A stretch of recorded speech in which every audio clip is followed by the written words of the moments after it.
Hi there, students. Welcome back. And today we are going to get into Chapter 6. And Chapter 6 is talking about the post-revolutionary period.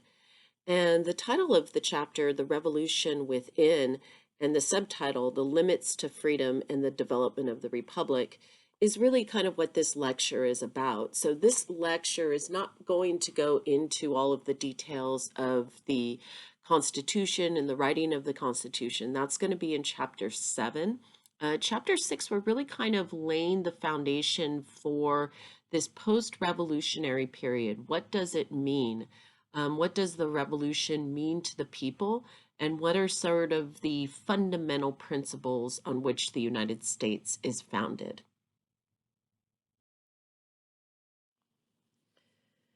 So we're going to begin today by defining a republic. The United States is a republic, so let's define that, understand what that means. And then we're going to talk about suffrage, the right to vote, which is a very important part of American republicanism, and we'll explain why. And then we're going to talk about some of the other elements of American life and the foundations of political principles in the early republic. So it's often said that the United States of America is a democracy, right? We hear that word a lot. We hear that we are a democracy, that our institutions are democratic, etc. But really, a more accurate description of the United States is that of a republic. So what is the difference? Okay, so first and foremost, one of the most important political principles to the founders of the United States was this idea that political authority rests on the consent of the governed, right? So obviously, the revolution was very much based on this idea that the colonists were being taxed without representation, that they didn't have a voice in government. And because a lot of the colonists were so used to having a political voice on a local level, right, within the colonies and within the excuse me, colonial assemblies, they were really fighting against that. But the other big part of what it means to be a republic is that people vote for people to represent them in the government and to pass laws and make laws on their behalf. So one of the biggest differences between a democracy and a republic is that in a democracy, the people themselves are the ones that decide on what laws get passed. In a republic, it's the people who you elect who decide what laws get passed. And even like how the laws are written are decided by the people that you elect. Now, under the instructor resources, the optional instructor resources, the video links, there is a really good video that I recommend you watch. I normally would show it in a classroom, but basically it defines very clearly this difference between a republic and a democracy. And it really shows how those two things are different and how certainly here in the United States, we are a republic. Now, why is it so important to establish this fact before we move forward in this lecture? Well, the most important thing about this for the purposes of our discussion today is that in a republic, your vote is how you have a political voice, right? Your vote is your political voice, and that vote is then given to a representative who then is supposed to represent your political ideas, your political needs, your political wants. So those are the things that make a republic different than a pure democracy. In, for example, ancient Greece, where you had these pure forms of democracy, right? You had people that not only voted on laws, but you also had people that also served within the government, like on a rotational basis. So that's a pure democracy. That's when everybody has a voice in what laws are passed and what laws and whether or not those laws are going to be passed, right? So again, republic is different in that you are voting for a person to represent you, to create those laws, and to pass those laws on your behalf. So the other important thing about that is not only, of course, is voting very important within a republic, but it's also important to have those lawmakers, those leaders are supposed to be virtuous. They're supposed to be upstanding. They're supposed to be people that you can trust, right? Okay.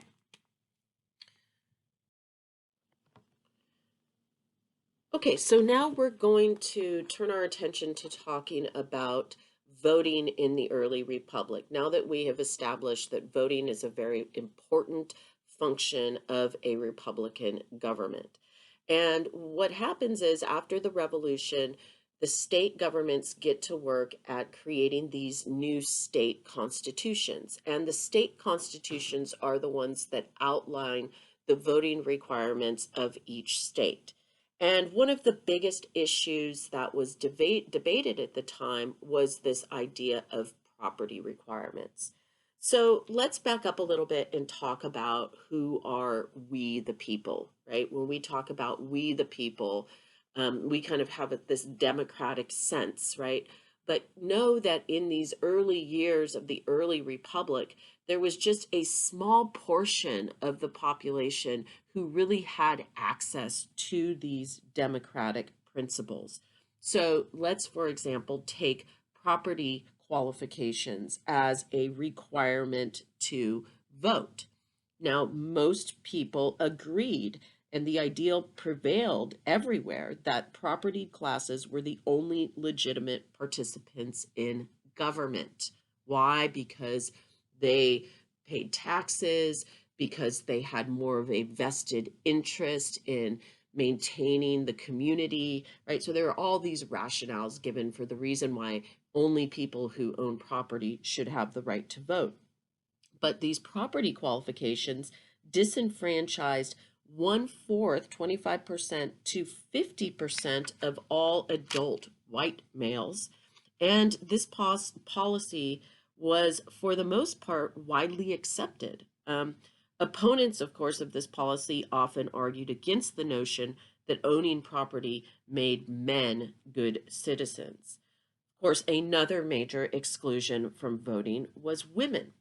And this was so ingrained that very few people even stopped to question it or discuss it in any ways, right? So questions existed over whether women and free blacks who met property qualifications should be allowed to vote, but ultimately they will also be excluded. So restrictions on political participation did not mean that propertyless people enjoyed no civil rights and liberties. The various states' bills of rights applied to all individuals who were free, and unfree people, however, were another matter. So we're going to talk more about slavery, and we're going to talk more about emancipation movements in a while. But basically, in this early republic, you have this very, very small group of people who are eligible to vote. And these would be free white males who owned property. How much property, you ask? The typical requirement was at least 50 acres. So the only state that had an exemption to a property requirement in order to vote was the state of Vermont. And so there was like I said, very limited group of people who had the right to vote. And one of the things that you will be discussing in your discussion this week is this issue of voting rights. And you'll be discussing with your peers about who had the right to vote in these early republics? Why do you think these groups were excluded? And do you think that certain groups should be excluded for voting today? Or do you think that voting rights should be even further expanded? So look for that in your module this week. So the other thing that's happening after the establishment of the United States of America is this idea, this issue of religious freedom. Keep in mind that in the colonies, right, there was little to no religious freedom, with the exception of certain notable colonies like Rhode Island that became known for its religious freedom principles. But in general, you know, people were expected to conform to certain religious ideas. And Thomas Jefferson was one of the first to very publicly challenge this idea. And he introduced a bill into the Virginia state legislature called the Bill for Establishing Religious Freedom. And it was adopted by the Virginia state legislature in 1786. Now, what did it do? It eliminated all religious requirements for voting and for office holding. It eliminates any government financial support for churches. So, you know, there were a lot of ties between the churches in the communities and the colonial governments. This eliminates this. And then finally, it forbids the state from forcing individuals to adopt a particular religious outlook.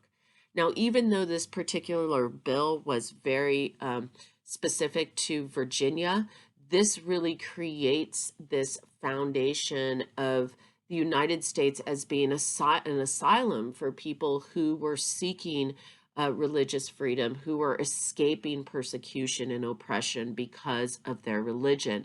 And this bill really becomes the model across the states in the early republic for this idea of religious freedom. Thomas Jefferson was very proud of having authored this bill. And in fact, he was so proud of it that it was one of the three things that he had put on his gravestone. As you can see here from this image right here, this gravestone is located in Monticello, his plantation estate. And it says, Thomas Jefferson, author of the Declaration of Independence, the American independence of the Statute of Virginia for Religious Freedom, and the father of the University of Virginia. So he was very proud of this. And it did, like I said, lay that philosophical principle moving forward in the United States that we are a country that is religiously tolerant and diverse. And that was something that at the time period would have been very unusual, for example, in Europe.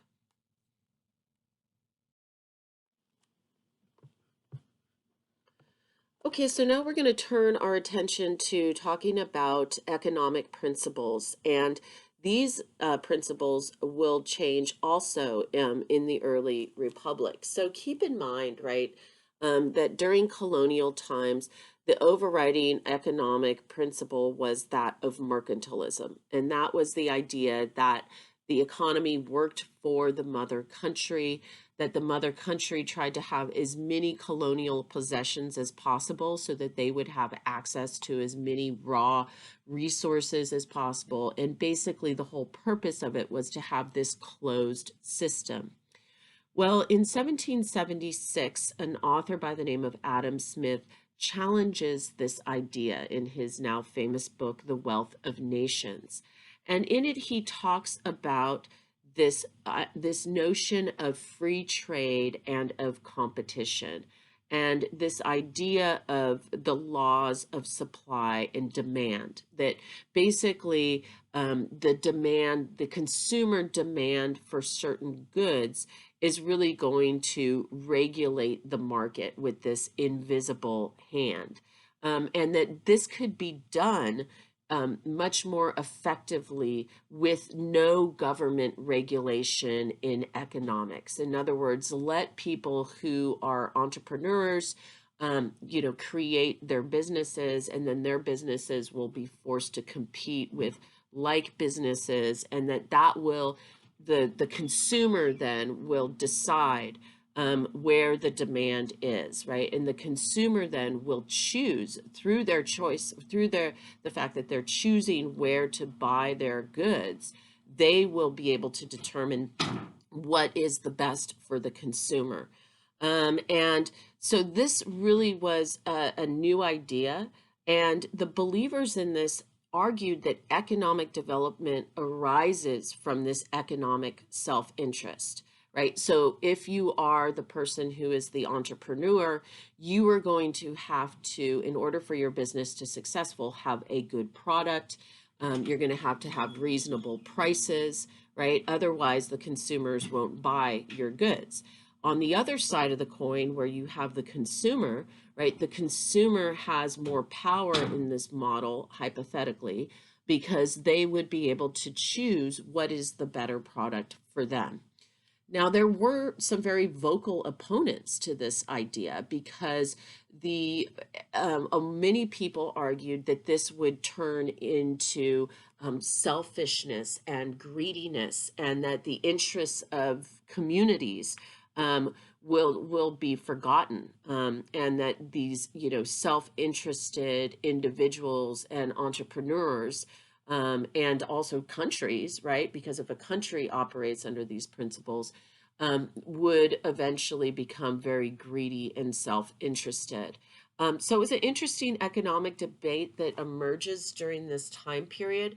But because, again, the American Revolution was so steeped in these ideas of freedom and the importance of property and private property and all of that, this idea of free trade was extremely attractive to a lot of people. And so ultimately, the United States, I mean, as a country, really adopts these principles that were laid out in Wealth of Nations and other economic works at the time, that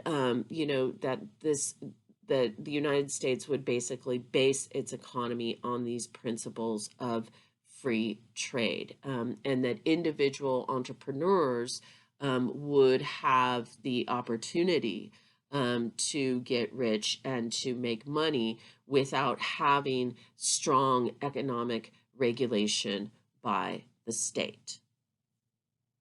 We're going to see the interesting thing about this is that it's a very attractive idea, at least at first.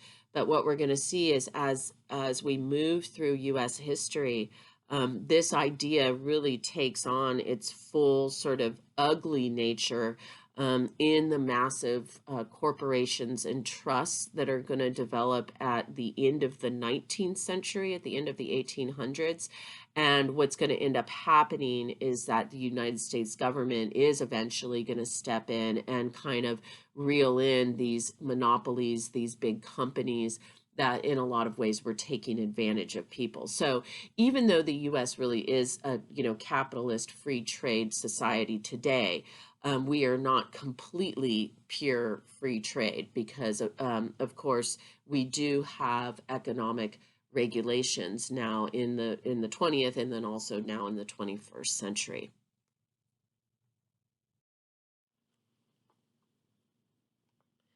Okay, so I want to move on now to talk about voices of abolition. And the abolition movement is the movement to eliminate slavery, not just in the United States, but of course around the world. And the movement to try to eliminate slavery from the United States goes all the way back to the Quakers, who took an anti-slavery stance way back in the 1600s, in the 17th century. And then in 1700, there is a book that's written, a pamphlet that's written by Samuel Sewall. And it was in response to an indenture court case. And what he does in this booklet is he starts to use abolitionist arguments from the Bible. So he starts to take a religious tone when it comes to the abolitionist movement. And this becomes a really important foundation for the abolitionists moving forward, because churches who took this abolitionist stance could then preach these abolitionist ideas to their parishioners. And so you're going to begin to see in the as we get into the late 1700s, especially after the American Revolution, a growth in these abolitionist movements, which begin at this very sort of grassroots level. And you're going to get to, see pamphlets being written, but also images such as this one that you see here. These were posters and coins that were printed, and this emblem reads, am I not a man and a brother? Again, really appealing to this idea of humanity all being one, and us all being, sort of held together through these religious principles. Now, beginning after the American Revolution, we're going to start to see some enslaved people file court lawsuits and petition for their freedom. These are referred to generally as freedom petitions, and they begin to be written in the early 1770s, and especially in New England. And several high-profile cases will eventually lead to the outline of slavery. And that's what we're going to talk about next. So I'm going to talk now about some early examples of abolition movement in the early republic. And I want to use the example of Elizabeth Freedman, who you see pictured here in this artistic rendering. Elizabeth Freedman was one of these people who early on had been exposed to the ideas during the Revolutionary period of the Declaration of Independence, right? And this idea of all men were born free and equal has a really sort of lasting influence on her. And she was born in 1742. She was born into slavery in New York, but eventually will be sold up to Massachusetts. And what initiated her freedom petition in Massachusetts was the fact that she had witnessed her sister being beaten by the slave master's wife. And she just she was so full of rage over this treatment that her sister was getting, that she decides to move forward and try to sue for her freedom, not just her freedom, but also that of her sisters. And she files this lawsuit in Massachusetts, and eventually she will win. And she is one of the first that will win these freedom petition lawsuits that will eventually lead to the complete abolition of slavery in Massachusetts altogether. Some early examples of states that were being proactive about this: Vermont, very early on in 1777, had a constitution that banned slavery. And then every other state north of Maryland will follow by 1804. So that every other state north of Maryland by 1804 had either passed a law that banned slavery outright, which is what Vermont did and is what Massachusetts did, or there were some states that passed what are called gradual emancipation laws. So states like Rhode Island, Connecticut, New York, Pennsylvania, they're going to pass these gradual emancipation laws. Now, what are gradual emancipation laws?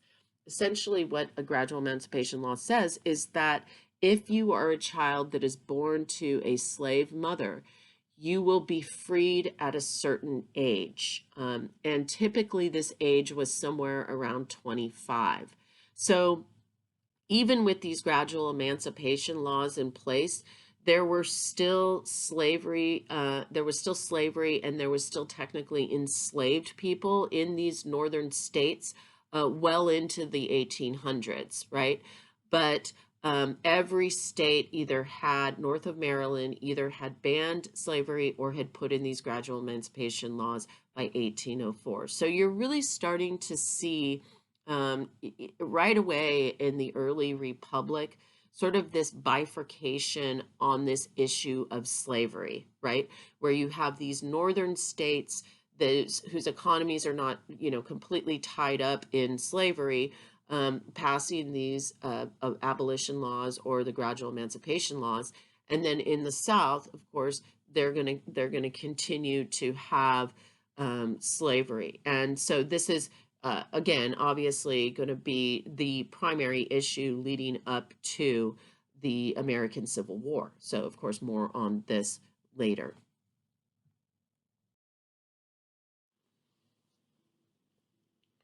Okay, what about women? This lecture in many ways is a lot about who is included in the early republic and who is excluded from the early republic, at least as a political entity. And certainly women were of the category of being excluded. Um, when a woman got married, and this was true all the way up to certain degrees in the United States, all the way into the 20th century, they became basically their total legal entity and their total legal authority was consumed by their husbands. So essentially, a woman would not be able to own their own property. A woman would not be able to have their own bank account or money. The woman could, if for some reason, if there happened to be divorce laws in some states, there were allowable divorces under extreme circumstances. The man had complete and total authority over the children in the cases of divorce, and women typically did not get custody of their children if they had children when they divorced their husbands. And basically, all of a woman's relationship was really sort of mediated through her husband. So, a husband had the right to decide whether or not he would allow his wife to go out into public. And so it was a very controlling environment for women. And this all came from this sort of societal belief that women were naturally submissive, but also that they had a certain amount of irrationality to them, so that they were almost like children. And that was also the reason that was given for not allowing women the right to vote. And so this created a very difficult situation for a lot of women in the early republic and beyond, because especially if you were a married woman, your rights were completely taken from you. This law is called coverture. That's what the law is called, and it's actually a remnant of English law. So it came over from Europe, and then it just got written into the legal codes here in the early republic.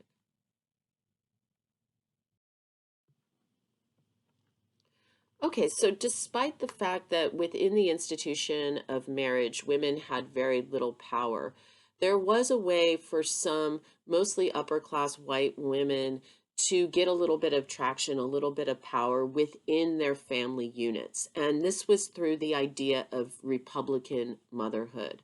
And these women argued that in order for them to be able to raise sons, that would be thoughtful, active, intelligent citizens of the country, voters of the country moving forward, that they themselves would also have to be educated so that they could then pass that education and that knowledge onto their children, from the time that they are born. And this argument actually did get a certain amount of support from men in the early republic. Thomas Jefferson, in particular, was very much in favor of women getting an education. And so for certain women, and again, this is still before, public schools and public institutions, but for women of certain class, they might be able to access education either through a private school or through a tutor. And that way they could pass, that was the argument anyway, that they could pass that knowledge on to their sons. So this was the idea of Republican motherhood. So, despite the fact that in the early republic there were a lot of limits to freedom, um, there were groups that were working to abolish slavery. There were movements to try to get more rights for women. So, from the very beginning, and kind of I guess, really the underlying lesson here is that with the promise of freedom and equality that was contained within the Declaration of Independence and then later on in the United States Constitution, that once those ideas were out there, once people understood that this could be attainable, could be something that they could have access to, people wanted it. And the ideas can be very dangerous. And once they, get out into the world, you can't put them back. You can't put them away. And so we see even in the times of the early republic where slavery was still very much alive and well, and where women really had very limited rights, we do start to see movements that are trying to break through and break through to true equality, to true freedom. And I think it's interesting because it is part of the history of the United States from its very beginning. And you could argue that even to this very day, right, we still are moving forward and breaking through and trying to get to those perfect ideas of equality and freedom, right, and justice for all. And so it is an ongoing, it is a work in progress. So that's it for this lecture. It was a pretty short one. We're going to move into chapter 7, and we're going to talk in chapter 7 in pretty great detail about the development of the United States Constitution and the Constitutional Convention. All right. See you then. Have a good one.